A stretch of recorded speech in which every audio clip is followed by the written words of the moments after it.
Bonjour à tous, je suis très heureuse de vous retrouver pour cette nouvelle saison de Service Gagnant, l'émission qui favorise les échanges autour du tennis, du paddle, mais aussi du pickleball. Et aujourd'hui, deux invités très intéressants sont avec nous. On a Vincent Loreissens, tout juste élu au comité de direction mondiale de la Fédération internationale de paddle et du circuit du premier paddle équivalent à l'ATP. Bonjour Vincent. Bonjour.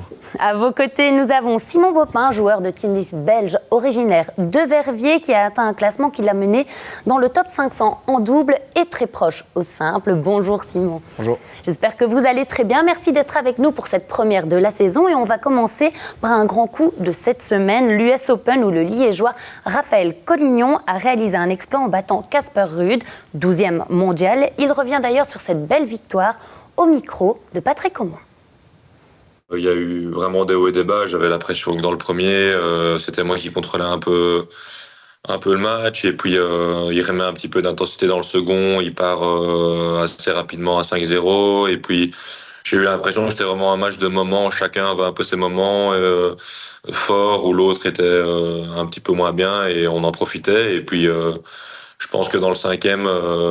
Quand j'ai réussi à débreaker début du cinquième, c'est vraiment là où ça a le mieux joué. On a eu vraiment un bon niveau tous les deux pour jusqu'à la fin du match. Donc c'était vraiment une grosse bataille pour gagner. Et ouais, c'était un souvenir de dingue et ça restera un souvenir de dingue puisque battre un mec comme ça qui a quand même été numéro 2, qui a fait 3 finales de Grand Chelem, à la surprise générale, c'était vraiment un magnifique souvenir. Un magnifique souvenir que l'on garde nous aussi en tant que spectateurs. Quant à nos autres compatriotes, on a Zizou Bergs et Elise Mertens qui eux sont allés au 3e tour, tandis que David Goffin lui est allé au 2e tour. Alors Vincent, quelle est votre réaction à chaud face à cette performance incroyable de Raphaël Collignon ? Je crois qu'on doit être fiers, comme toujours, d'être belge, et c'est bien d'avoir des faits marquants comme ça, battre le 12e mondial. Et le plus important, c'est que les jeunes soient inspirés et se disent je vais me mettre au tennis, ou au paddle, ou au pickleball. Mais c'est important d'avoir, on le voit dans le sport, avoir des stars qui font des performances et qui font rêver. Simon, vous, qu'est-ce que vous avez pensé de ce match ? Je pense qu'on est super content pour lui. Après une période difficile, après sa blessure, là, juste avant Roland-Garros, il a enchaîné un peu quelques défaites. Et là, je pense qu'il a bossé dur, comme à son habitude, pour revenir au top. Et ça a porté ses fruits, ouais. Totalement. Il a bien bossé et on le félicite encore. Avant cette US Open, évidemment, l'été a été riche en tennis, notamment avec le tournoi international de la province de Liège. On regarde d'ailleurs ce sujet réalisé par nos confrères de 4.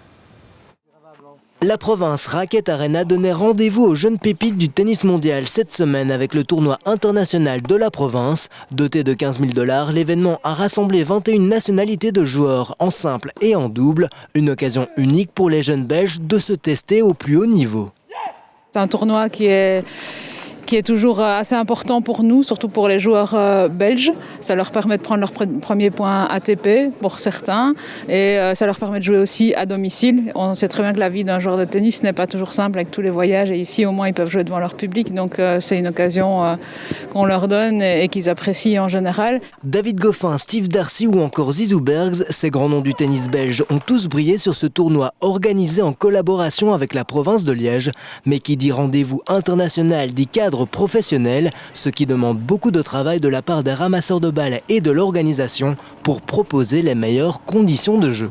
Comme on a eu une grande période de sécheresse, donc les terrains n'ont pas été assez arrosés, on va dire, puisqu'on n'a pas eu de pluie naturelle. Et ça demande un travail quotidien, malgré tout, d'entretenir ces terrains.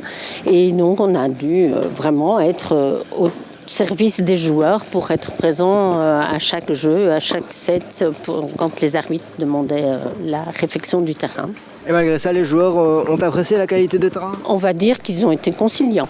Avec l'élimination d'Emilien Demané au 2e tour, Jacques Loger, tête de série numéro 2 et 11e meilleur belge au classement ATP, a attiré les regards. Et le Brabançon de 20 ans a pris beaucoup de plaisir sur les terrains utois. Je me sens bien, je trouve que je monte en puissance, donc voilà. Il y a la famille qui peut venir voir vu que c'est proche de chez moi, donc c'est toujours sympa. Donc c'est amusant, c'est plus amusant de jouer ici qu'à l'étranger. Dans le tableau double, le Belge Romain Faucon s'est imposé avec le Français César Bouchelaghem. La jeune paire franco-belge disputait son 2e tournoi international, mais récolte déjà des points précieux pour le classement ATP. Magnifique, c'est la première victoire pour moi. J'ai fait 5 finales perdues déjà en futur, donc ça fait plaisir de pouvoir en gagner une et forcément avec César encore plus beau, quoi. Comment était ce tournoi, le niveau, l'organisation ? L'organisation parfaite, les gens ici sont vraiment super gentils, ils ont fait un boulot incroyable sur les terrains. Voilà, conditions un peu compliquées dues à la météo, mais franchement, voilà, tournoi parfait et pour moi un des plus beaux.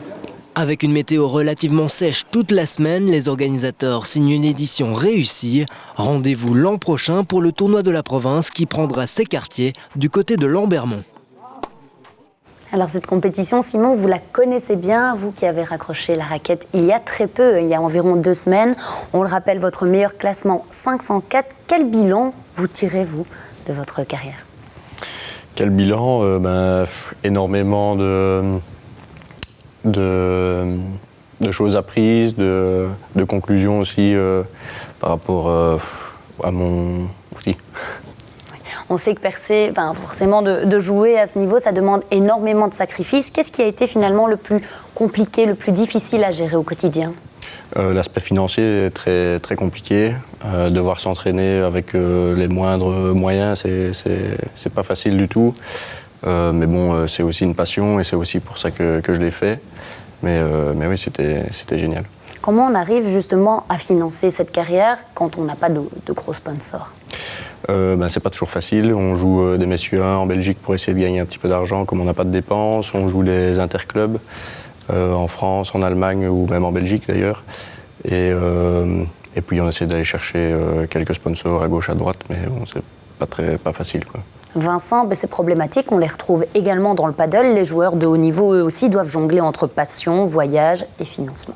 Oui, et c'est d'autant plus difficile dans le padel, c'est que le padel est un sport très jeune au niveau international, puisqu'il a vraiment explosé il y a 5 ans. Et donc, autant le tennis est un historique de droits télévisuels, de sponsors, où les grands sponsors ont l'habitude d'eux. Ici, au padel, heureusement, le padel explose tellement, et on dit que c'est le fastest growing sport in the world, fait que ça vient, mais c'est encore plus difficile pour le padel. C'est en cours, du moins. Alors, voilà. Simon, à quoi ressemble aujourd'hui votre quotidien ? Qu'est-ce que vous faites de votre vie ? Là, pas encore grand-chose, parce que j'attends de donner des cours.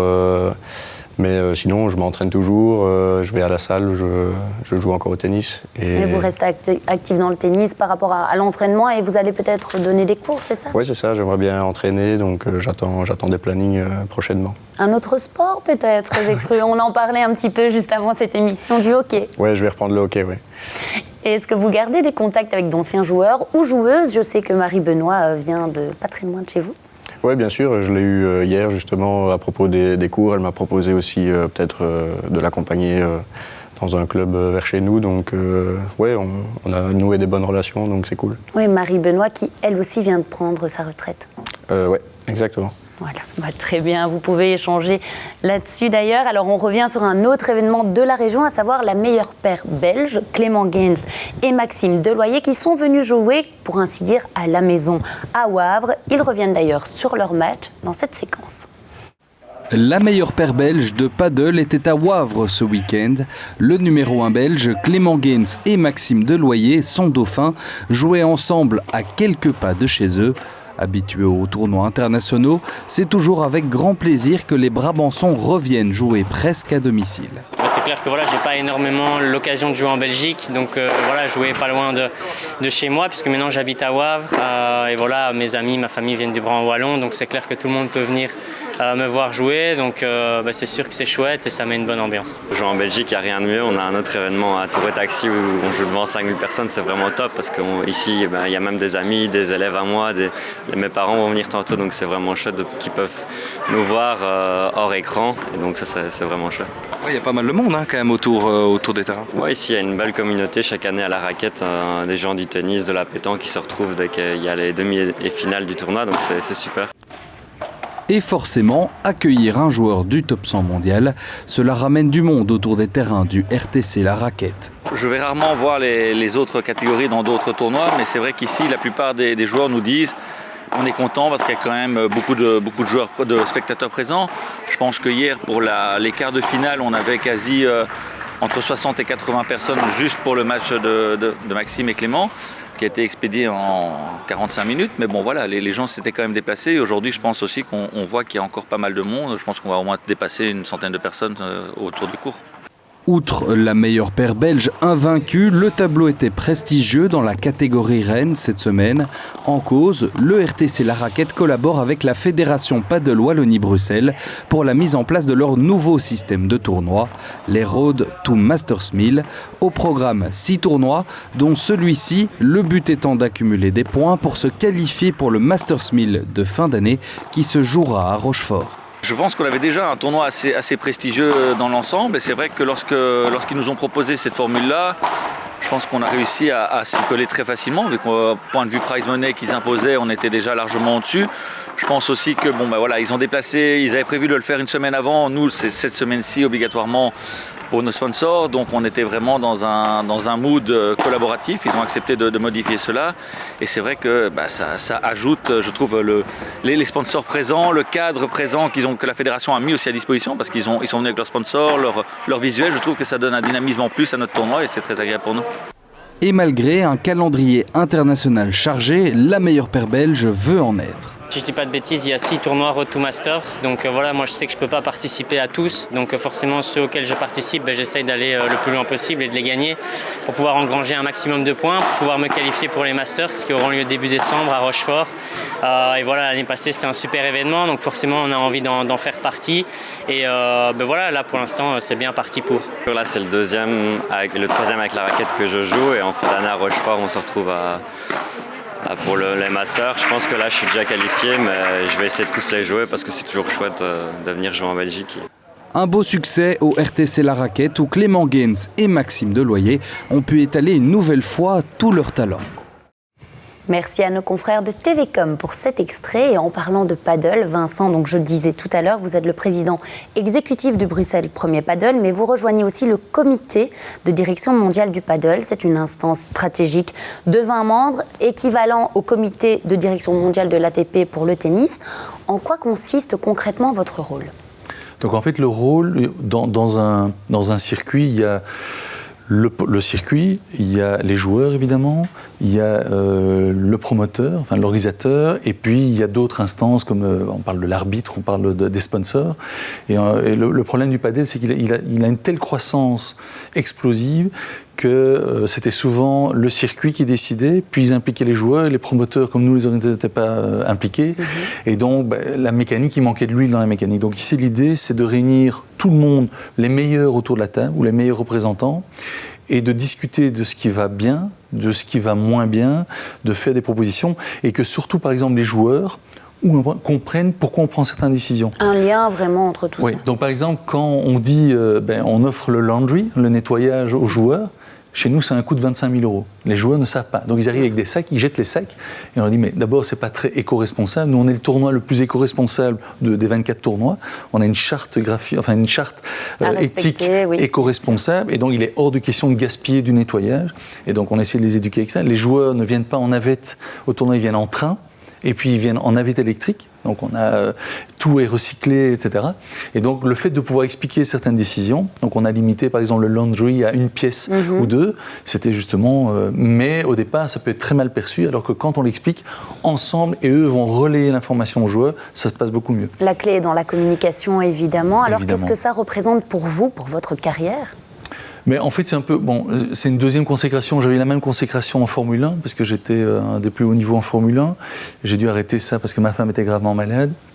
Et ici, c'est plutôt la reconnaissance d'un travail d'équipe. Donc avec mon associé Nicolas Lois, c'était avec Padel Vlaanderen, mais aussi avec Padel Wallonie-Bruxelles, qui sont nos partenaires. On essaye de faire au mieux. On essaie d'organiser le Grand Prix de Monaco de Padel. Et pour l'instant, tout ce qu'on voit, on est félicité. Je voyage beaucoup dans le monde et on parle de Bruxelles avec des superlatifs, grâce à la gare maritime aussi, qui est exceptionnelle. Et donc, c'est une reconnaissance du travail accompli, mais c'est aussi une reconnaissance de notre stratégie. On est rempli à partir du premier dimanche, ce qui n'arrive jamais, et parce qu'on met en place pas mal de partenariats. On préfère que le central soit rempli en faisant des promotions que d'avoir un central vide et essayer d'avoir des prix élevés. Et donc, la Fédération internationale des circuits ont vu que ce qu'on mettait en place marchait et qu'on faisait rêver les gens. En fait, nous, on est là pour faire rêver. On est là pour que les gens commencent à jouer au padel, continuent à jouer au padel. On est le frais du tennis, on n'est absolument pas concurrent. On veut que les gens jouent au tennis, au padel, fassent tous les sports. Et donc, c'est une reconnaissance d'un travail. Moi, j'ai commencé en 2017 en prenant énormément de risques. Il y avait 3 terrains, personne ne jouait au padel et j'avais une vision de ce développement de padel et de l'excellence qu'on allait faire. Et donc, c'est une reconnaissance personnelle, mais surtout au niveau de la qualité de travail d'équipe, de la réussite pour un tout petit pays comme la Belgique. Oui, justement, par rapport au développement du padel, que ce soit à Bruxelles ou à l'échelle mondiale, on voit aussi une casquette avec des anneaux qu'on reconnaît bien. Vous nous expliquez pour les Jeux Olympiques? Mais en fait, tous les sports qui ont explosé, ça a été par les droits, par la télévision. Donc la télévision, ça a été en Formule 1. Il n'y a pas de Jeux Olympiques pour la Formule 1, mais ça a été l'explosion de la couverture télévisuelle.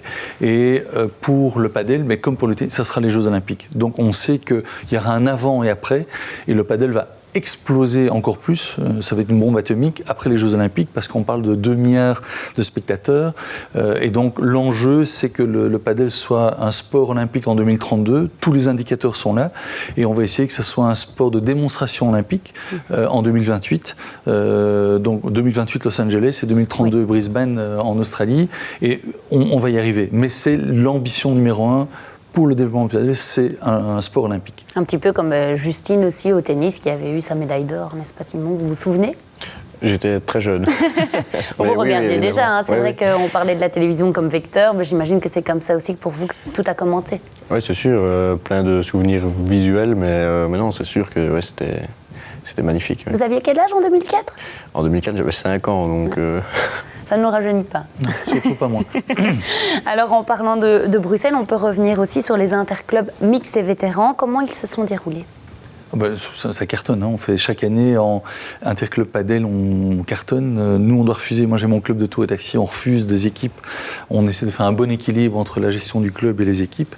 Mais pour moi, les interclubs sont très importants parce que ça crée un esprit de club, un esprit de compétition, mais plutôt sympa. Et ça permet de jouer pour le club, de rencontrer d'autres clubs.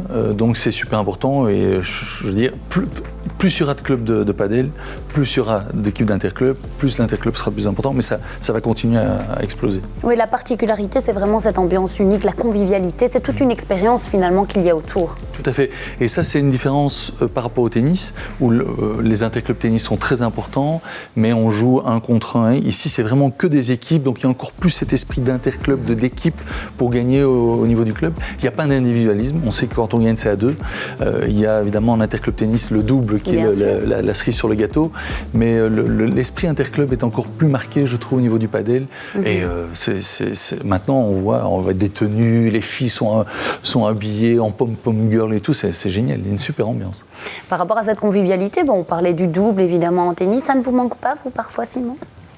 Si, c'est sûr que jouer en double, c'est gai, surtout quand on a des périodes un peu compliquées en simple, on peut toujours se rattraper en double.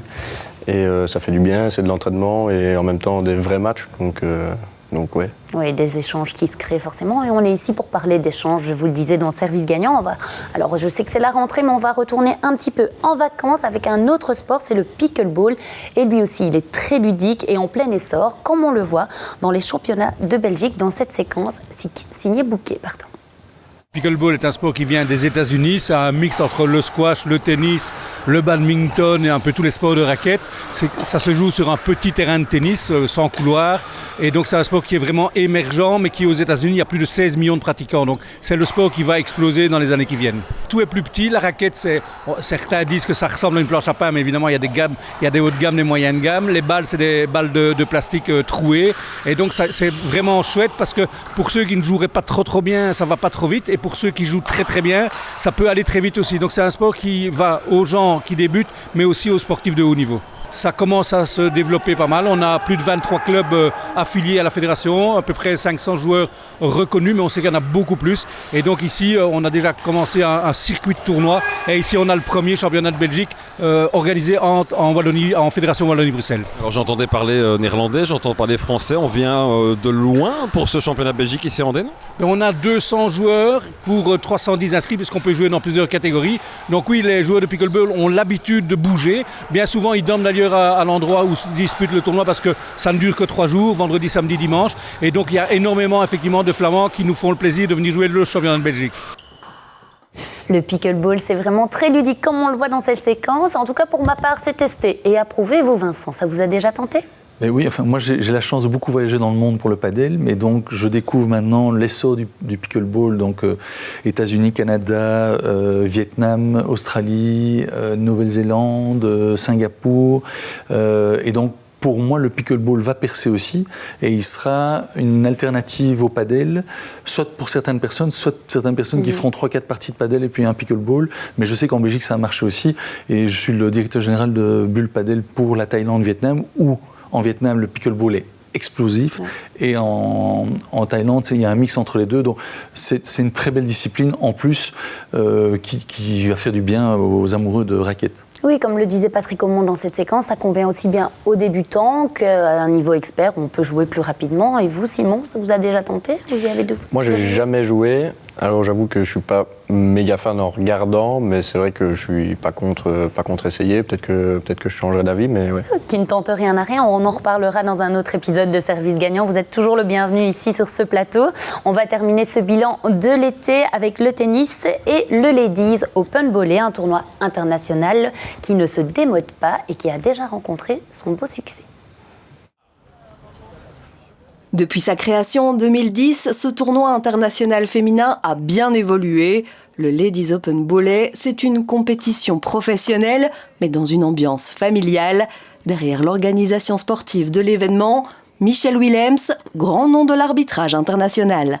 Beaucoup de joueuses passent par ici et puis on les retrouve ultérieurement dans le top des joueuses mondiales. Donc c'est vraiment un tremplin pour toutes ces joueuses.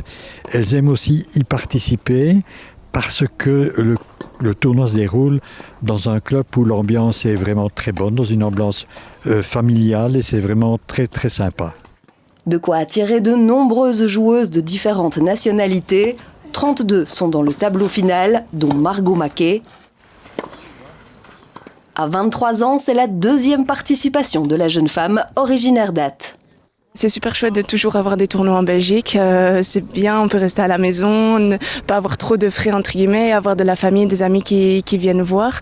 Puis le tournoi est bien organisé ici, il y a un beau décorum, beaucoup de gens qui s'occupent des terrains. Donc non, franchement, tout le monde est sympa, donc c'est chouette de jouer ici. Christian et Monique ont assisté à toutes les éditions. C'est le rendez-vous incontournable de la fin de leur été. Ils ont ainsi pu admirer quelques joueuses à leur début, dont une certaine Elise Mertens. C'est un tournoi exceptionnel quand même pour la région. Et alors c'est convivial, voilà, on se connaît tous, voilà, c'est vraiment très bien. Et derrière ce tournoi, des bénévoles et seulement des bénévoles. Une quinzaine de personnes extrêmement impliquées. On a chacun ses tâches, vous les voyez autour de nous, on n'arrête pas. Et tout le monde est à la hauteur, mais ce qui est bien, c'est que on est préposé au desk, on est en shuttle ou on est aux cuisines, mais il y a une interconnexion qui se fait. Quand on voit un verre qui traîne, on le ramasse. Certains sont au terrain, mais quand il y a besoin d'un coup de main, le desk s'y met. Voilà, on est un peu polyvalent. Le Ladies Open Volley est le seul tournoi doté de 15 000 $ en Wallonie. La finale en simple aura lieu dimanche à 15h. Et nous avons appris la blessure également de Margot Maquet qui sera éloignée des terrains pendant un petit temps. On lui souhaite évidemment un bon rétablissement. Alors Simon, ce type de tournoi, comme on le disait, c'est souvent une rampe de lancement pour les jeunes. Non, c'est sûr que ça fait du bien d'avoir des tournois internationaux en Belgique. Chez les garçons, on en a 5 si je ne me trompe. Et ouais, ça fait du bien, quoi. Il y a 2 25, 3 15 000. Et Et c'est une occasion justement de performer, de prendre des points ATP et de ne pas perdre trop d'argent, quoi. Évidemment, alors on aura également de grandes échéances qui arrivent avec la Coupe Davis qui approche. Qu'est-ce qu'on peut attendre selon vous de nos Belges face aux Australiens ? Ça va pas être facile parce qu'on joue en Australie et les Australiens ont une grosse équipe, mais je pense qu'il faut y croire. On sait que pour Zizou, la Coupe Davis c'est très très important, donc sur un match, pourquoi pas faire un exploit. Et Raph vient d'engranger de la confiance, donc... On lui souhaite que ça continue sur cette lancée. Exactement. Et on aura aussi l'European Open qui arrivera en octobre prochain. C'est une rentrée donc qui s'annonce passionnante, que ce soit en tennis, en paddle, mais aussi en pickleball. Qu'est-ce qu'on peut vous souhaiter à tous les deux ? Honneur aux jeunes. Non, d'être épanoui, de reprendre du plaisir sur les cours de tennis, de transmettre ma passion et voilà. Aux autres générations, aux futures générations. Et vous, Vincent ? Moi, le plus grand challenge pour nous, c'est les jeunes. Donc moi, j'essaie de mettre maintenant beaucoup d'énergie à créer un projet unique au monde au niveau des jeunes. Les jeunes, c'est l'avenir. On sait que dans le padel, il y a une très grosse population, je dirais 25-60 ans.